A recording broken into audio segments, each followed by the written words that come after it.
there's a danger here, overspending on customers who don't pan out. If those customers are more durable than you think, then there actually is an argument to be fairly aggressive for particularly high LTV brands to go and acquire customers at real scale, because you're spending that money today and you need to make sure you're tracking your revenue, over the next 3 months.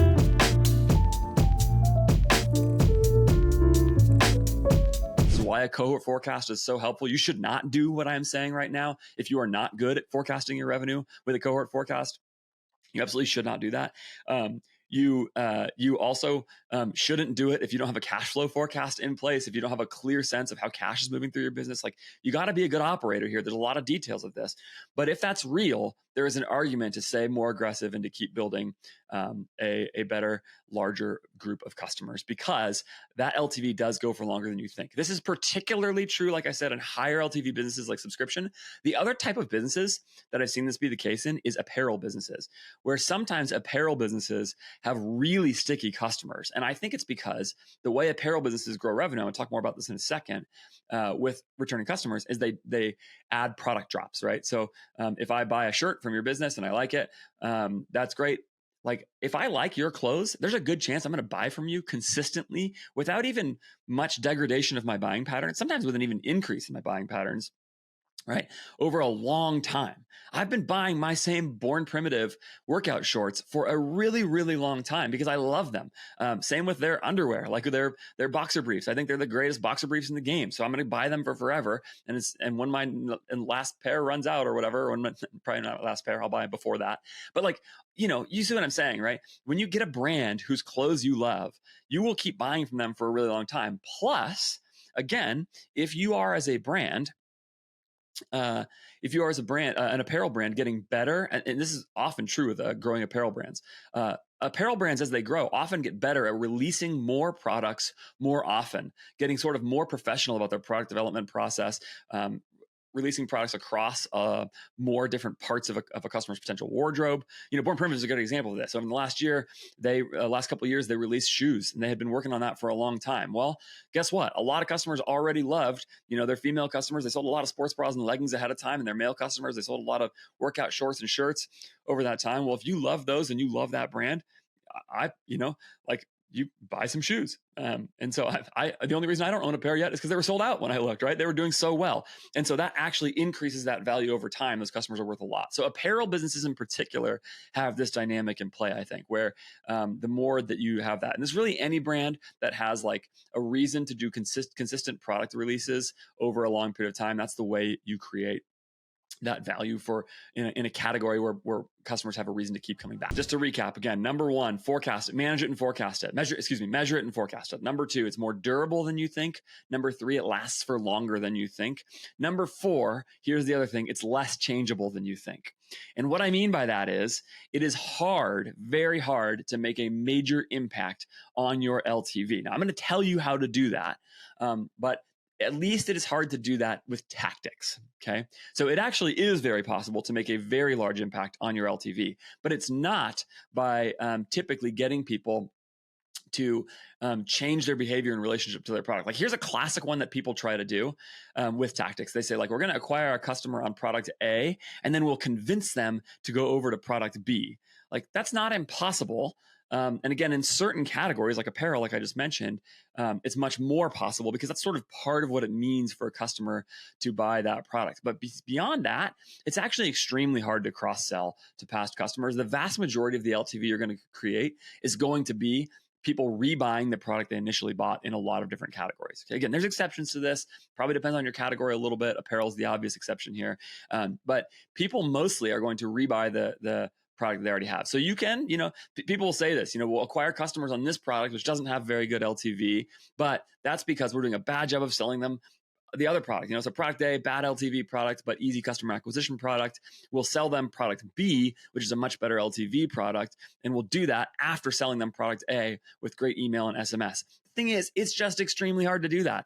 Customers just don't actually do that nearly as much as you would think. So you can, don't get me wrong, this can work some, but it's just a less viable thing at scale than you think. It is harder to do at a lot of volume than you think. Mostly customers are going to rebuy the product they already bought in many, many categories. Okay. Sending better segmented email, sending better designed email, updating your, changing your packaging, right? This is another thing people do. They'll say like, well, we can create a better experience by having better packaging and better, whatever. All of those things may add little bits on the margin to your business, and you should do everything you can. You should bend over backwards to create great customer experiences and great customer funnels. You should communicate about it as well as you possibly can. Yes, yes, yes, yes, yes, right? At the same time, it is just much more of a genetic element. LTV is much more of a genetic element of your company and of your product than you think, except for a few key things. Okay. And let me get into them now. So actually the first warning there is this: whatever your past LTV is, when you forecast it, this is another way of putting it, you should expect your future, until you can prove otherwise, to look a lot like your past. Don't go and say like, and forecast your future LTV with like a giant uptick in the amount of customers who come back in the future, because you're going to go do all this tactical stuff to fix it. I've talked about a brand I worked with for a while that had like 25% LTV in a year, and we hammered away at all this different stuff. We tried to introduce subscription. We tried to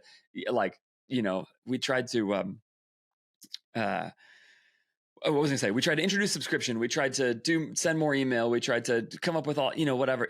We could not really bump it. It just was at 25%. And I don't know, maybe we got it to 27% or something like that. But it didn't really make a meaningful material difference in the business, especially relative to the effort it required.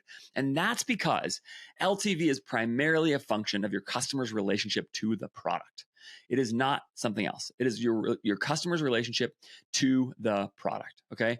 And so because of that, because of the way in that case, that was definitely the case, right? The brand I just talked about. The example of this I use all the time actually is FC Goods, wallets made out of vintage baseball gloves, right? Like, we were never going to be able to sell people more wallets once they had bought their first wallet. Some customers who bought gifts said they were going to buy as a gift for somebody else, and they probably did. Got a little bit of LTV off that.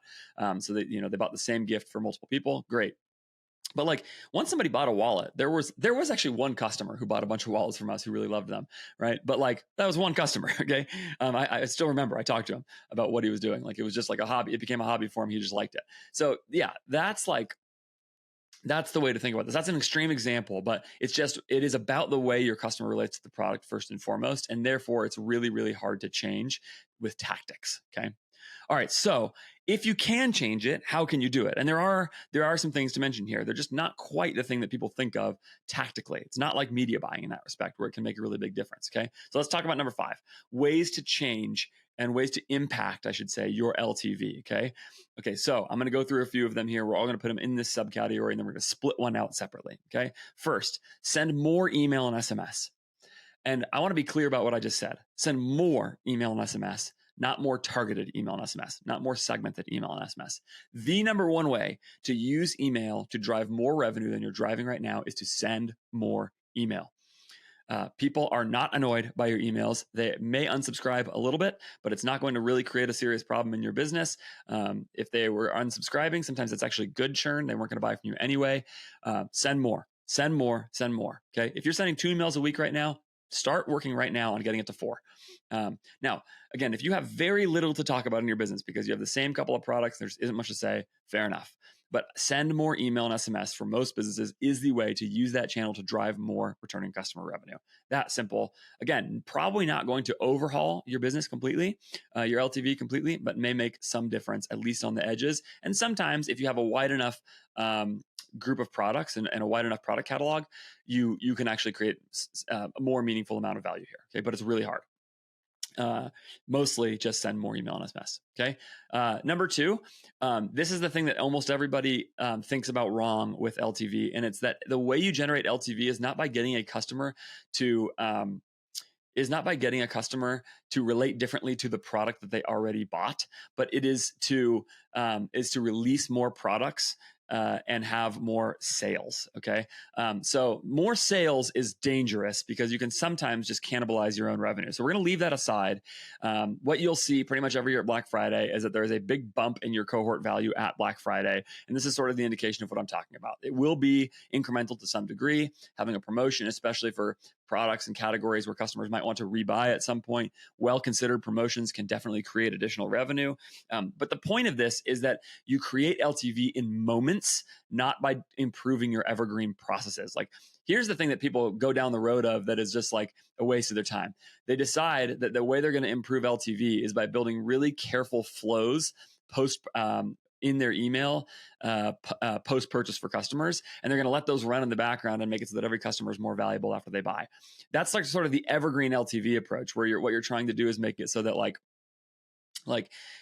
somewhere in the background it's just kind of working for you, right? That's not how LTV works. Actually, the way it works is by releasing more new products that are going to be interesting to customers that make sense. Now, in some categories, again, this is going to be a very small needle mover. I think about personal care here. A lot of personal care brands try to do this, where it's like, the core product is a skincare product, let's say, and all of that. And then they'll release on the side a body wash product. And the body wash may get a little revenue bump, but it's not going to be a crazy needle mover. The categories where this makes more sense, actually, is something like, and I used this example earlier, when you hear Sean Frank talk about what they do at Ridge, you hear him reference this. When they were just selling wallets, they were never going to have much LTV. But at some point, they add backpacks and rings and whatever else they're doing, EDC stuff, and that is the way that they have been able to generate more money, by doing enough of that over enough time and really transforming from being a wallet brand to a brand that has more products across, I don't even know what you would call the category anymore, okay?